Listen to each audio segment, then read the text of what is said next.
நாம காண இருப்பது மார்ச் மாத பலாபலனை பார்க்க போறோம். ரிஷபத்தை பொறுத்த வரைக்கும் சுக்கிரன் என்று சொல்லக்கூடிய அமைப்பு நம்ம ராசிநாதன், செவ்வாய், ராகு என்றாமே ஒன்று கூடி இருக்காங்க இல்லையா. முக்கியமாக தாயார் சார்ந்த விஷயத்திலையும் அனுகூலத்தை பெறுகின்ற வண்டி வாகனம் இல்லைன்னா வண்டி வாகனம் வாங்குறதுக்கான பாக்கியம் எல்லாம், வீடு சார்ந்த விஷயத்தில் இருந்து வந்த பிரச்சனை, சொத்துக்கள் சார்ந்த விஷயத்தில் இருந்து வந்த பிரச்சனை எல்லாம் இந்த மாதம் விலகுகின்ற மாதமாக மாறும்.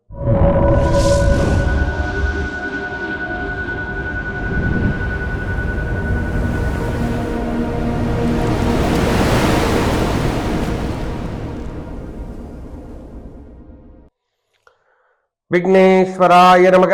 உங்கள் அபிமான அனந்தலை வாழ்வதில் வேலாயுதத்தில் நன்றி கலந்த வணக்கத்தை தெரிவிச்சுக்கிறேன். இந்த பதிவு எதுக்காகனா, நடைபெறுகின்ற மாத பலன், ஆங்கில மாதம் வலிவரிசையில் நாம காண இருப்பது மார்ச் மாத பலாபலனை பார்க்க போறோம். ரிஷபத்தை பொறுத்த வரைக்கும் சுக்கிரன் என்று சொல்லக்கூடிய அமைப்பு நம்ம ராசிநாதன், நம்ம ராசிக்கு 10ஆம் இடத்துல இருக்காரு. 5 கிரகங்களின் கூட்டமைப்பு என்று சொல்லக்கூடிய சூரியன், புதன், சுக்கிரன், செவ்வாய், ராகு என்றாமே ஒன்று கூடி இருக்காங்க இல்லையா. இந்த நேரத்தில் நம்மளுக்கு நடைபெறுகின்ற அமைப்பு எதுனா, வேலை சார்ந்த விஷயம், முக்கியமாக தாயார் சார்ந்த விஷயத்திலையும் அனுகூலத்தை பெறுகின்ற வண்டி வாகனம் இல்லைன்னா வண்டி வாகனம் வாங்குறதுக்கான பாக்கியம் எல்லாம் இந்த நேரத்தில் ஏற்பட போகுது.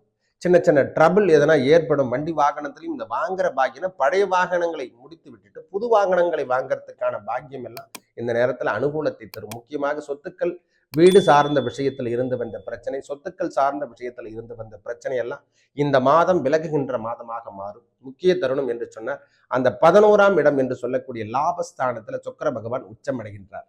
ரிஷபத்தை பொறுத்த வரைக்கும் ராஜநாதன் என்று சொல்லக்கூடிய ராசிநாதனை சுக்கிர பகவான் உச்சம் அடைகின்ற நேரத்துல நம்ம உடல் சார்ந்த விஷயத்திலும் கொஞ்சம் அக்கறை எடுத்துக்கணும். இந்த நேரத்துல 11 என்று சொன்னாலும் பாதகத்தை தரும். அங்கே உச்சம் பெறுகின்ற நேரம் செலவீனங்களும் அதிகரிக்கக்கூடிய காலமாகும், லாபத்தை தருகின்ற காலமாகும், சொத்துக்கள் வாங்கறதுக்கான பாக்கியமாகவும் இந்த நேரத்தில் இருக்கும்.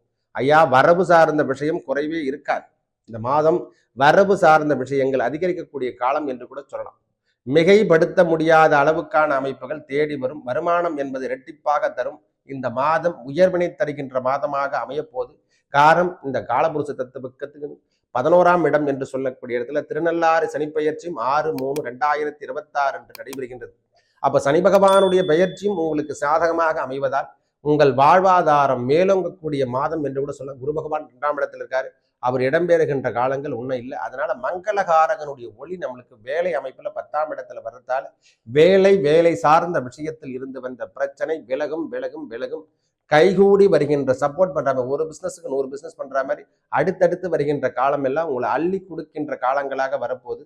யோகம் தருகின்ற இடத்துல கிரகங்கள் அமர்ந்திருப்பதால வண்டி வாகனங்களை வாங்கறதுக்கான பாக்கியம், புதிய வாகனங்களை விட்டு பழைய வாகனங்களை வித்துட்டு புதிய வாகனங்களை வாங்கறதுக்கான பாக்கியம் இல்லை, அதிக சரி பண்ணி செய்யறதுக்கான அமைப்புகள் தேடி வரும். நல்லதெல்லாம் நடக்கும். நன்றி, வணக்கம்.